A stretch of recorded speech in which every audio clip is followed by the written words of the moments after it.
আমরা তো দিয়েই দিলাম একটা তালিকা। আমাদের প্রথম যাচাই তো আমাদের সাধারণ মানুষই করে দিচ্ছে, যেটা আমাদের 2 মার্চের মধ্যে হয়ে যাচ্ছে। তারপরেও যদি কোথাও কোনো অভিযোগ পাই আমরা সেটা দেখব। এই তালিকাটা তো যাচাইকারীর হাতেই থাকবে। মাঠে যাবে, মানুষের সাথে কথা বলবে, তারা বলবে যে না এই লোকটা ঠিক নাই, ইনি মারা গেছেন।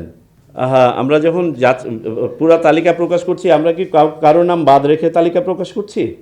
No no no no no no, পুরা ভোটার তালিকা, পুরা ভোটার তালিকায় প্রকাশিত, 12 কোটিরই ভোটার তালিকা প্রকাশিত হবে।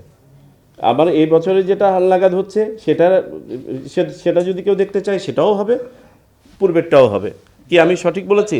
আমি আপনার কনসার্নটা এখন বুঝতে পেরেছি। আপনি বলছেন যে আমরা শুধুমাত্র যে অতিরিক্ত 18 লক্ষ ভোটার এবার হলো এই তালিকা প্রকাশ করব নাকি পুরা তালিকা প্রকাশ করব, এটা আচ্ছা স্পেসিফিক প্রশ্ন। এটা হলে পরে আমার জন্য সহজ হতো। আচ্ছা ফাইন, ঠিক আছে, পুরা তালিকাই থাকবে এবং এই 18 লক্ষের তালিকাও থাকবে, পুরা তালিকাও থাকবে। পুরা তালিকা থাকবে আমাদের হাতে, আর 18 লক্ষের তালিকা থাকবে প্রকাশিত।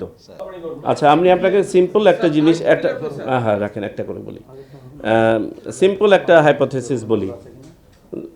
আপনারা বলছেন যে অতীতে বিতর্কিত ভোটার তালিকা, এটা কি শুধু এই বছরে?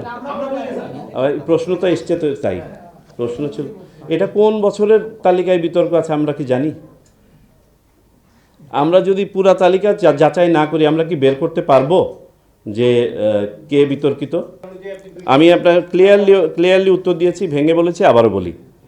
যাদের বয়স গতকালকে 18 বছর হয়ে গেছেন তারা যদি তালিকাভুক্ত নাও হয়ে থাকেন এবং আমাদের এই প্রক্রিয়ার মধ্যে যদি তালিকাভুক্ত হন, তারা ভোট দিতে পারবেন, প্রথম উত্তর।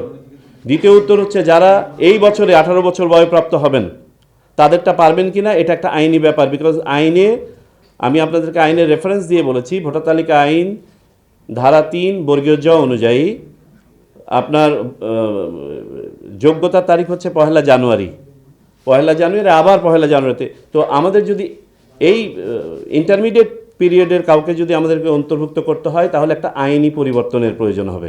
সেটা করব কিনা এটা নিয়ে আমরা ভাবছি।